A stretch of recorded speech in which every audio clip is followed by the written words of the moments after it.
Late Life is a production of Twin Cities Public Television in partnership with Allina Health, whose Life Course project, funded by the Robina Foundation, granted the producers unique access to their ongoing research into late life care in Minnesota.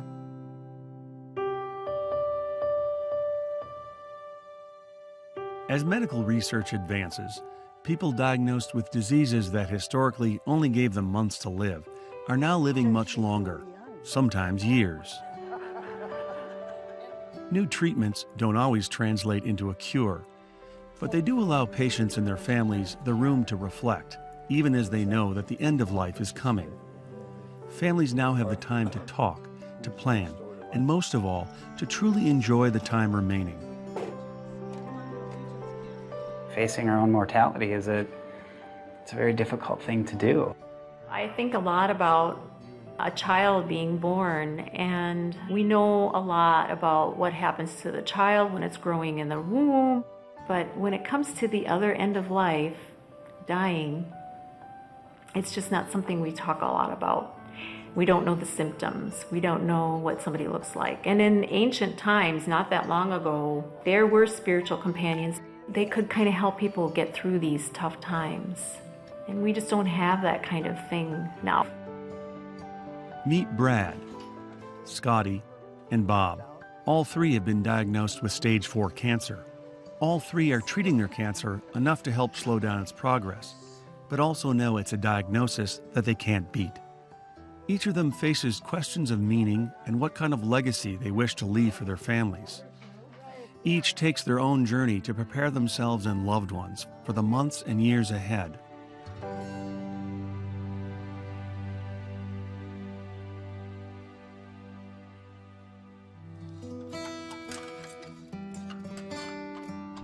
Brad Weberg is a craftsman, father of 2, and married to Melanie for 39 years. In 2011, Brad was diagnosed with stage 4 kidney cancer. I never gave much thought to my health or any of this stuff until I found out I had cancer. We were just busy raising kids and living our life. The initial flurry of medical interventions gave Brad and Melanie little time to reflect on what this all meant. We found out that Brad had this disease. My mother was in the throes of ovarian cancer, so I was taking care of her. Mom was in the hospital, that same hospital, like on a different floor, that same weekend or period of days. As time passed, Brad's treatments became less aggressive. With time to reflect, he began to realize that he might live longer than they had originally thought. The goal is to shrink these tumors, as much as you can, or keep them stable. The mental part was kind of the toughest for me.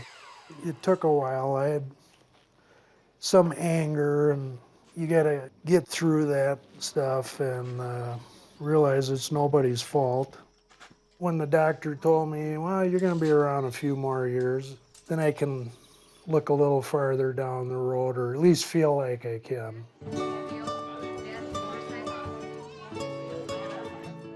Virginia Scattarelli, or Scotty, is a retired nurse and mother of 6 who spent years advocating for her patients and for better working conditions for nurses. In 2012, Scotty was diagnosed with stage 4 breast cancer.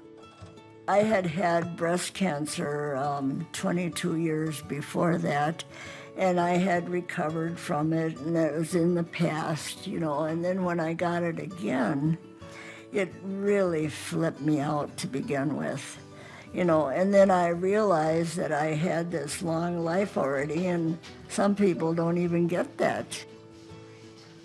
Scotty has an advanced cancer, a metastatic cancer, so she actually already qualifies for hospice.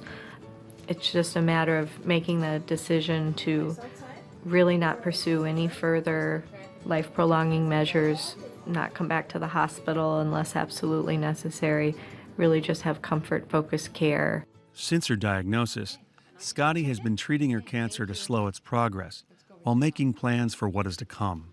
When the time comes, let me go.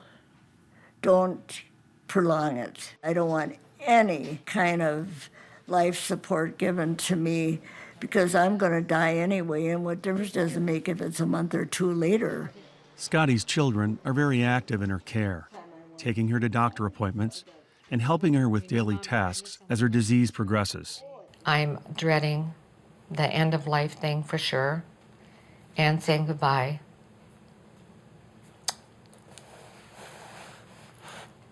But I just want my mom to be comfortable. We'll just keep supporting each other like she's taught us, and it would be hard though. It causes great concern for me, a lot of sadness.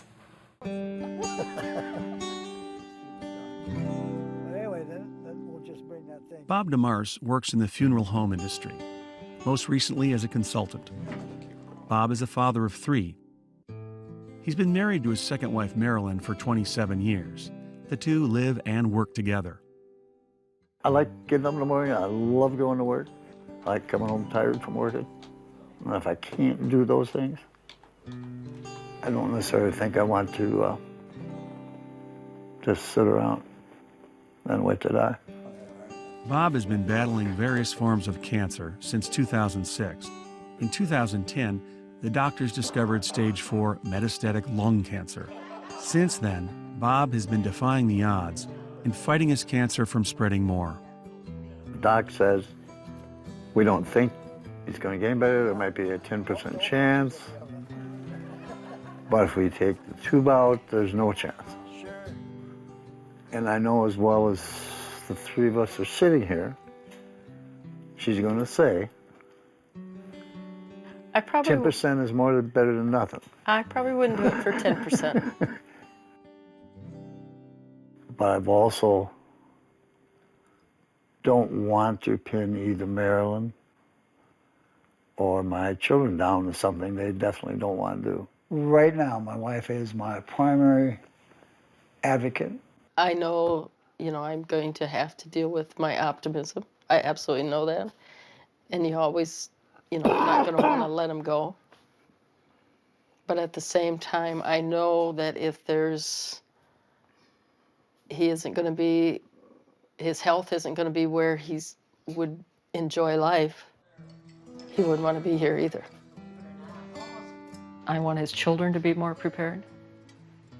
I want to make sure that we've discussed things so that they also have that comfort. For all 3 of our families, living with chronic illness raises new questions around medical treatment.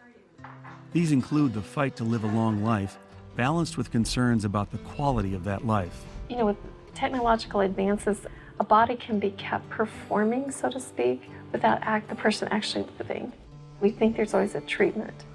We hear about advances. That gets stressed in the news more than just accepting that life is finite. Brad and Melanie decide to go through a process that Bob and Scotty have already taken, creating an advanced care plan. The purpose of advanced care planning is to be thinking about these decision points down the line.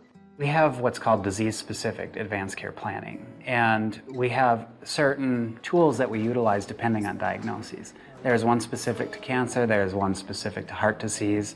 You have a serious complication from your cancer or your treatment from cancer, so that you would be facing a prolonged hospital stay. It would require ongoing medical interventions. And your chance of living through this complication is low. If for some reason they thought, well, you have a good chance of living for a length of time if you make it through this, where you're functional like you were before or something, okay, that would matter. But if it was just to keep me alive, and then chances are I'm going to have another one of these occur later or soon after, or, then I wouldn't see any point in it. We don't sit around honestly and talk like that. So those are conversations that we have to have, and we'll get better at having them, hopefully. As you gather more information from your physicians, remember you can change these, alter these at any time. Right. So just give me a call. We can take care of that. She wanted to live at all costs, my mother, and that was her choice. because she wanted to go in for the surgeries, and she had a hard journey at the end. I would like it to be different for Bradley. I think we are socialized to avoid discussions of death and our own mortality, and it's by and large seen as a bad thing. Advanced care planning and providing people a venue and a forum and being willing to engage in the dialogue, we are making great progress in normalizing these emotions, these experiences. And is there anything else that you want to add to this? Continue down their path and maybe think about me. Once an advanced care plan is created, it's important to let your family know about it and why you chose to make the decisions reflected in the plan. I'm part of a care team that works with patients with serious illness. I'm here just to facilitate your discussion, but to let your dad go over it with you and explain, what we've talked about with him and what his wishes would be for his care. All of the documents we're going to talk about would only be of importance if he was unable to make his own care decisions. So that's kind of where we're going to... As long as I'm talking. Yeah, he's still the boss. For me, quality of life is more important than the length of life. I just want the four of you to all be on the same page as to what my feelings are. One of Bob's choices in his advanced care planning was to implement a DNR, or do not resuscitate order, after learning that his likelihood of surviving CPR was less than 2%. I know that would be really hard for you.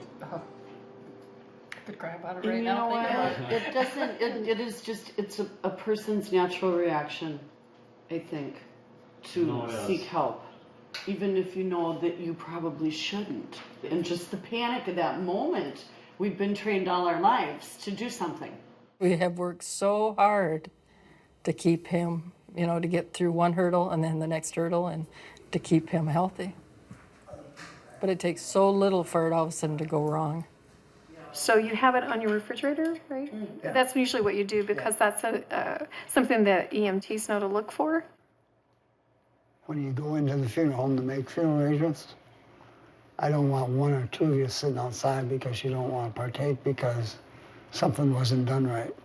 Anything that you can conceivably, families could argue about, that's a time of stress for everybody. We were putting together the casket booklets as kids before you got that real job. That was what you did for Dad to earn your allowance money. And yeah, it's never been something the family has shied away from, probably due to the fact that that's how Dad made his living. My mom just died here this last year, and we were the ones that took care of her in the hospice care. So I understand when your quality of life goes, you don't want to be forced to be here. This meeting settles my feelings a lot more. Oh, it has a sense of peace to it. We've had the discussion. Everybody knows what I want done. And I truthfully believe they do it. I'm sure there'll be a little bit of crying. I would hope there would be. I will follow his wishes. Over a course of a couple weeks, Scotty's health takes a turn. The family faces decisions they've been dreading. The focus now shifts from treatments to making sure Scotty's final days are filled with the same dignity that she's held throughout her life. The cancer has advanced quite a bit. It just came on so fast that we didn't know what was going to happen the next day. Working through that has been challenging, and you never want to see your mom in pain. Yeah, for sure. Yeah, it's been a big change in a very short while. Yeah. There was no question anymore that it would be hospice now, and it would be just comfort care now, just to make sure that she would have everything that she needed and wanted, and we would work on managing the pain. Hospice is one of those words that are scary, that I think a lot of times people hear the word hospice and it's right away it's equated with death. But I think it's important for us to know that hospice is about life. I think they probably never thought over a couple of 3 years or 4 or 5 that this could ever come. It's going to be difficult for them not to see me around. What's hard for us to understand is Scotty is letting go. I don't even know if she realizes it herself, but she knows she's leaving. I know that that's coming, and I want to face it squarely and to be able to say, you know, this is what it is. I'm going to stay with it, and I'm going to do the best I can to face it so that I understand what's going on. It's kind of this time where we're just giving ourselves the permission to just slow down and just be with it. I think that's part of it. Dear Lord, bless my children, my grandchildren, my great-grandchildren, their spouses and friends. It's true in healthcare. We focus on the physical, which is extremely important. Ease of pain, ease of discomfort, physical discomfort is extremely important. But for me, it's also knowing that Scotty is more than just a physical being. She has an emotional component to her. There's a spiritual component to her, however one chooses to understand that. She can continue to find that meaning in her life as she journeys in this very sacred time in her life, to be able to continue to tell her story and to impart her wisdom to her children. It's a beautiful prayer. This is really hard, but it's going to be harder. Boy, that's really beautiful. It is, isn't it? Yeah. It's kind of been an emotional roller coaster. She kind of came around, and she started to get up out of bed and started to be more involved in the activities of Freedom Point and interact more. Hey everybody, we have your attention just for a minute. So we've got something we want to read Grandma. I know that you say often, I don't know why God is keeping me here. I think that God wanted you to be here so that you can continue to spread your joy, your smile, and your good humor. Here's to another great year. We love you. I want to thank you all for coming today. You couldn't be a better family, and I love every single one of you and thank for all you have done for me throughout my life, because I could not have a better family than you have been. And thank you for coming today. Okay. You're here. Okay, back to the party. Back to the food.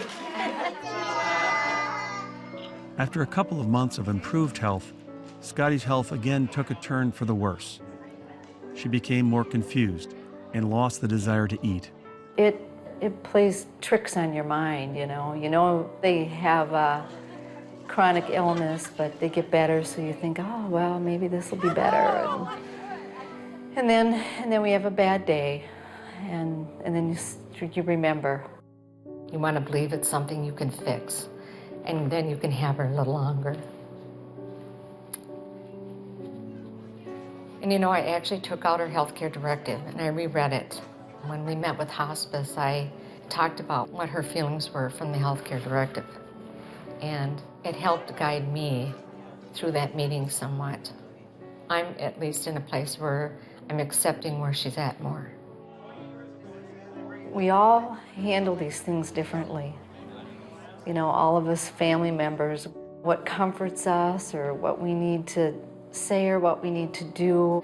We know, and we have our moments, you know, and I think, now why isn't my brother feeling the same way I am? You know, but this is their way of going through this, and this is my way of going through it. I mean, it's a time that you need to really stick together.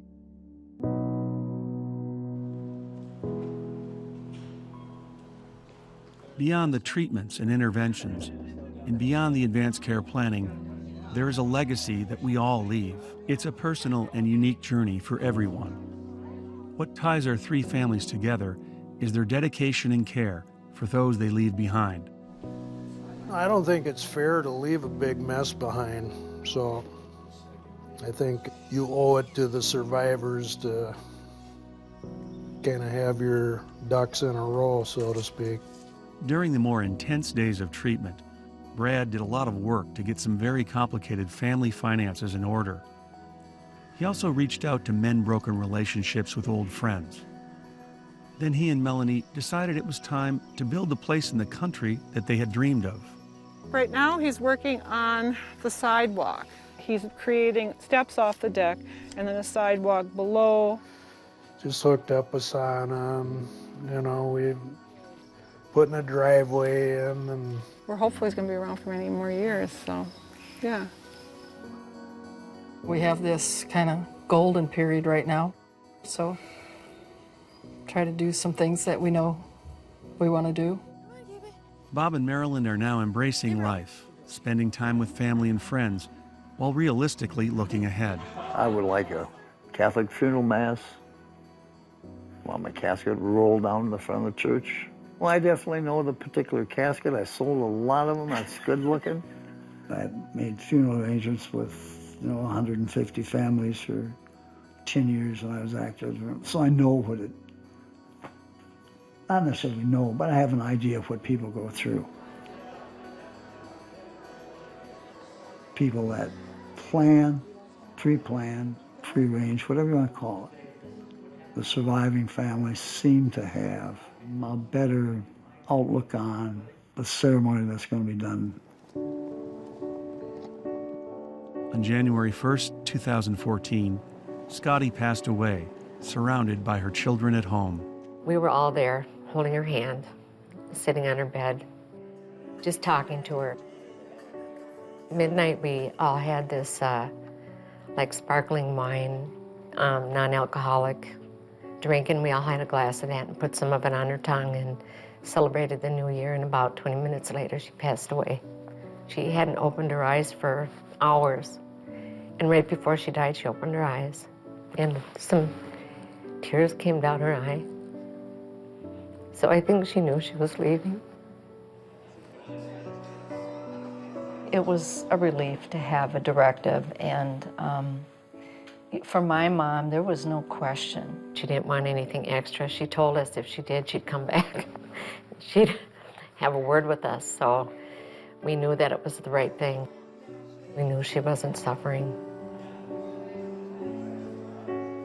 And when we went to talk to the funeral director, she said, I feel like I'm leaving something out, but I'm not, because your mom arranged everything.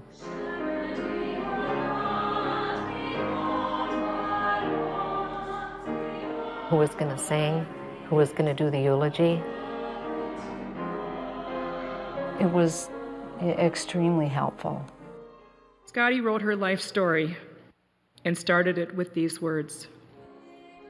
My life was wonderful. I have no regrets. I have a loving, caring family. We told her in the beginning we'd be by her side till the end. So.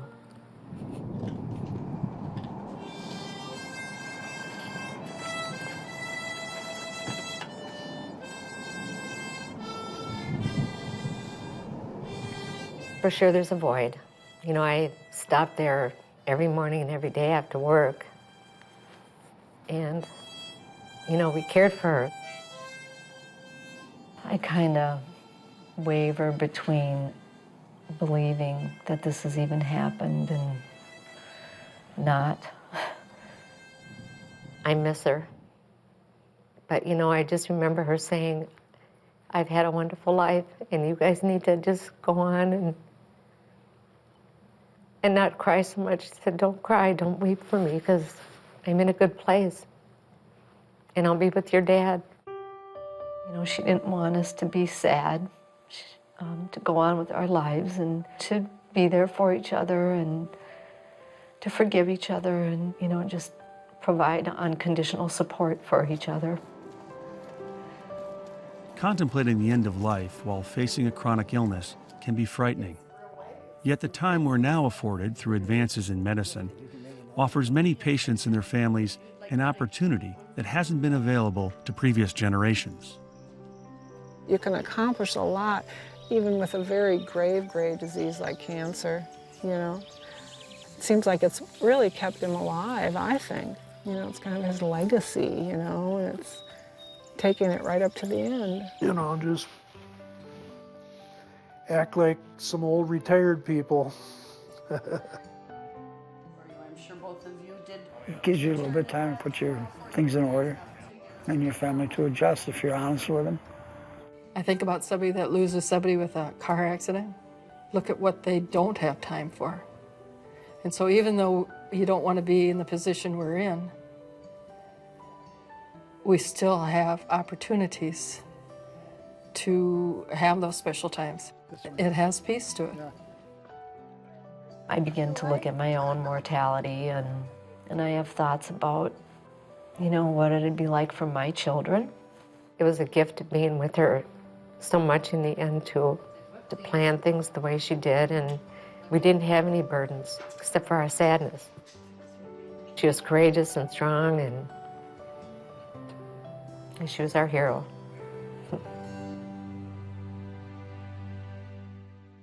Late Life is a production of Twin Cities Public Television in partnership with Allina Health, whose Life Course project, funded by the Robina Foundation, granted the producers unique access to their ongoing research into late life care in Minnesota.